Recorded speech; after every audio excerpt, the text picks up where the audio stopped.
Hi guys and welcome back. So today I'm going to be showing you how to make these Nutella puff pastry twists. Let's begin.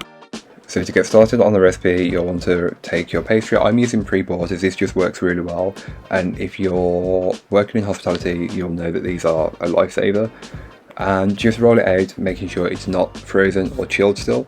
Then top it with some Nutella and just spread that out until you're happy. You want a thin but kind of generous amount of the Nutella on there. So just make sure you take your time to get to the very edges as well, as you do not want a bit of dry pastry, because who would do that? Nobody I know would do that. So once you're happy with your level, you can then top that with another sheet of puff pastry and line it up as best as you possibly can. I probably didn't do this the best way, but it worked, so why not? Then you can cut it into pieces. I went with 5, but feel free to cut it into more or less, but you will need to adjust the baking time on that. So I made 5 and I trimmed away the ugly edge, but I didn't waste that. I still baked it up, but I baked it for significantly less because there's not as much of it there. And then once you're happy, you can then go ahead and just twist them. So twist one way and then the other way and you're good to go. Also, I can't count.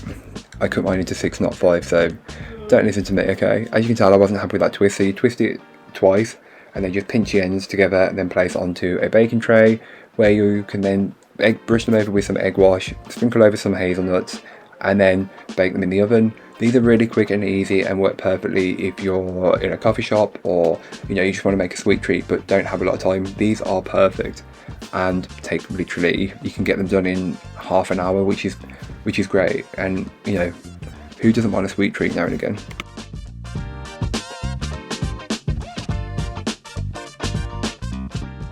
So thank you so much for watching, I hope you enjoyed. If you did, don't forget to like, comment and subscribe for more from me, and I'll be back again soon with another recipe, so join me then.